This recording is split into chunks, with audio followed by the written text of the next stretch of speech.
Bonjour à tous, j'espère que vous allez bien. Moi aussi, je vais vraiment très bien.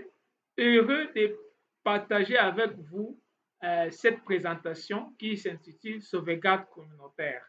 Bien avant tout, je me présente. Je suis Israël Belongandi et je suis l'expert en innovation sociale.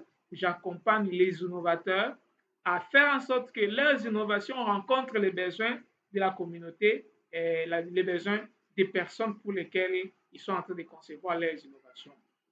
Alors, donc, l'objectif principal de cette présentation, c'est de nous aider à nous protéger contre toutes les formes d'abus. C'est Congo Innovation Academy qui donne cette formation. Congo Innovation Academy, c'est un espace d'apprentissage où les jeunes apprennent à, apprennent à développer leurs compétences pour qu'ils puissent changer le monde. Ils peuvent changer le monde en utilisant, par exemple, les outils d'entrepreneuriat social. Ils peuvent changer le monde à leur comportement. Ils peuvent changer le monde avec leurs actions concrètes sur le terrain. C'est ça, en fait, nous formons les leaders, les créateurs de changement, les créateurs d'emplois. Alors, lorsque nous formons les gens, lorsque nous rassemblons les gens, on dit souvent, là où il y a les gens, les problèmes ne manquent pas. Alors, pour éviter toutes les formes d'abus, c'est pourquoi nous avons instauré cette formation qu'on appelle sauvegarde communautaire. Ouais, vous pouvez peut-être dire, mais ça n'a rien à voir avec l'entrepreneuriat et le leadership. Ça a tout à voir avec l'entrepreneuriat et le leadership. Parce qu'un leader travaille avec les gens. Un leader doit prévenir parce que les gens, lorsqu'ils viennent dans vos espaces, ils doivent se sentir sûrs et protégés. Alors, quels sont les objectifs de cette formation? Nous allons comprendre les concepts de sauvegarde communautaire.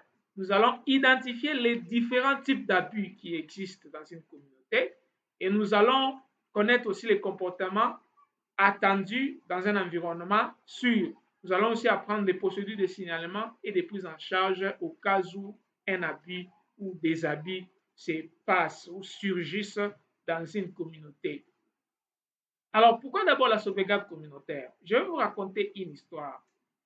Vous savez, généralement, les acteurs humanitaires, lorsqu'il y a une catastrophe naturelle, ça peut être déplacement massif de la population, ça peut être inondation. Bon, les personnes sinistrées reçoivent de l'aide. C'est souvent ceux qui donnent ces aides-là, ce sont les organismes humanitaires. Et puis, ces organismes humanitaires, ils donnent ces œuvres ou cette aide-là, pardon, à travers leurs agents.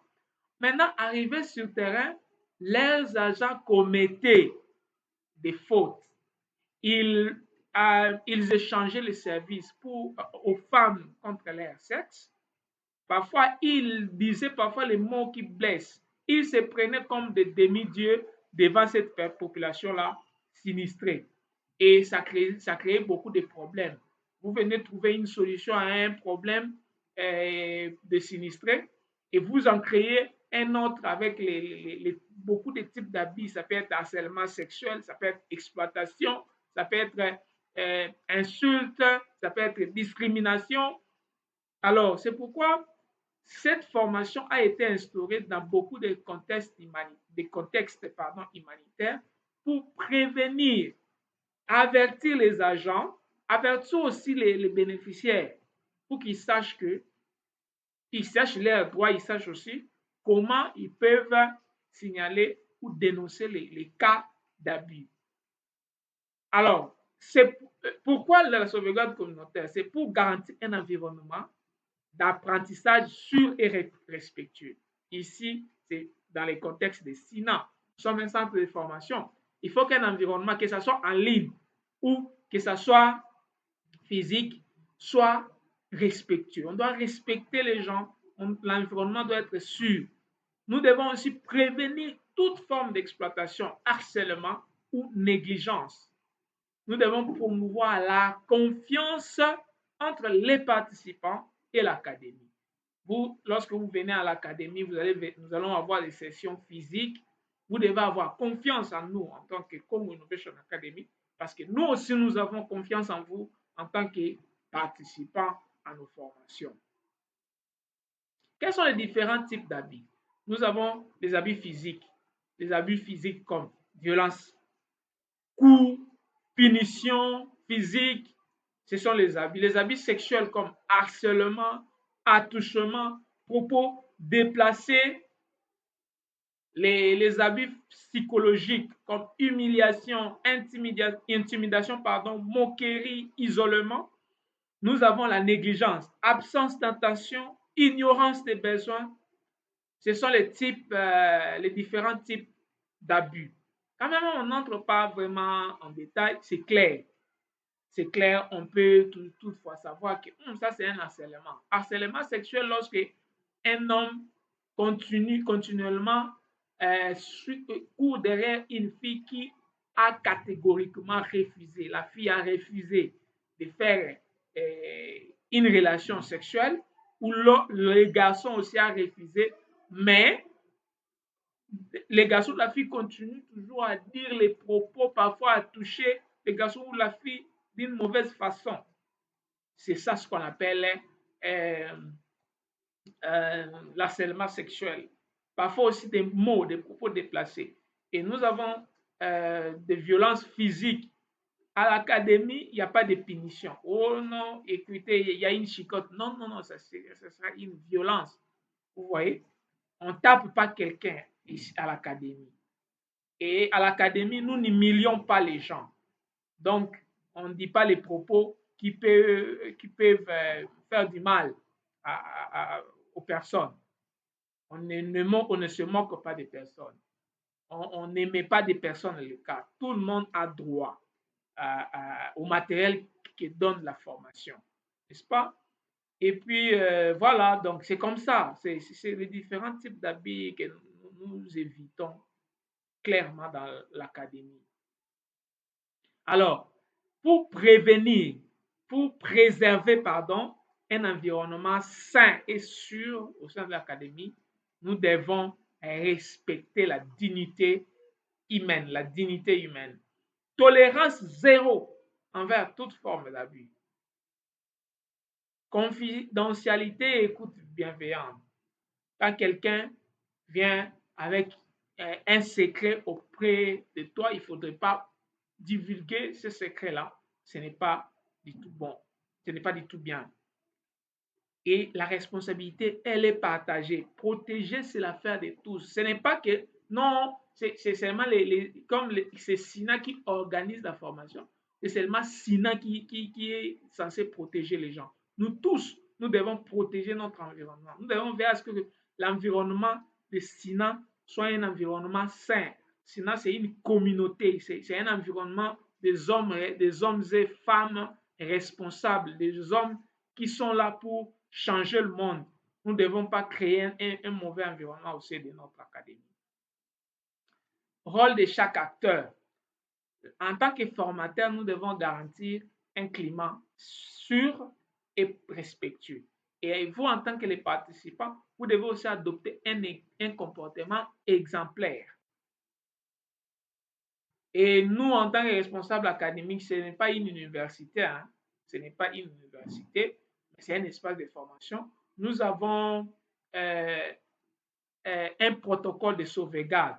Chaque membre, si c'était dans une formation physique, chaque membre doit signer. On appelle ça safeguarding policies. Dans les politiques de sauvegarde communautaire, chaque membre doit signer ces sauvegardes. S'il y a des formations pratiques. Et puis, voilà, donc, il y a quelqu'un toujours au sein de l'académie qui suit, il y a toujours quelqu'un au sein de l'académie qui suit l'évolution. En fait, si quelqu'un est touché par un abus, doit signaler. Et les responsables de l'académie doivent être prêts à veiller à ce que, en tout cas, les droits de chacun est respecté, sont respectés, pardon. Procédure de signalement. Comment signaler? Si, par exemple, vous êtes victime d'abus, comment signaler? Vous devez observer et identifier les comportements suspects. Vous devez écouter et noter les faits sans juger. Vous devez informer les référents, c'est-à-dire la personne qui est là, qui est censée recevoir les plaintes. Euh, vous devez informer, vous devez garantir la confidentialité. C'est vrai, c'est vous qui êtes victime, mais il ne faut pas propager ça. Ça va détruire la réputation de la communauté. Ce n'est pas du tout bien. Et vous devez assurer que les cas est documenté, assurer vraiment que, en tout cas, la personne, le bourreau ou la personne qui commet cet acte-là soit averti ou puni au cas où c'est un cas grave. Et généralement, si c'est un cas punissable par la loi, vraiment, la personne doit répondre de ses actes devant la justice congolaise. Donc, l'engagement que nous prenons, c'est que nous allons nous instaurer déjà, c'est instaurer déjà que la politique de tolérance face aux abus. C'est déjà instauré. Nous avons les mécanismes de signalement clairs et confidentiels. Nous avons la formation du personnel. Tous nos formateurs savent euh, que, donc, ont une connaissance exacte des politiques. Et nous accompagnons aussi les gens quand ils sont affectés par ce genre d'habits. Pour votre information, en tout cas, nous n'avons pas enregistré depuis que nous commençons, parce que puisque nous sensibilisons les gens déjà depuis le début, en tout cas, ce genre de problèmes ne se passent pas vraiment au sein de l'académie. Voilà. Ça, c'est une petite activité que je vous demanderai de faire. Si un participant se plaint d'un comportement inapproprié d'un formateur, que feriez-vous? Quelles sont les étapes à suivre? Donc, voilà. Conclusion. La sauvegarde communautaire est une responsabilité partagée. Chacun doit contribuer à un environnement sûr. Signature symbolique des codes de conduite. Nous avons ça, nous devons partager avec vous. Merci beaucoup. Je pense que cette formation vous a plu.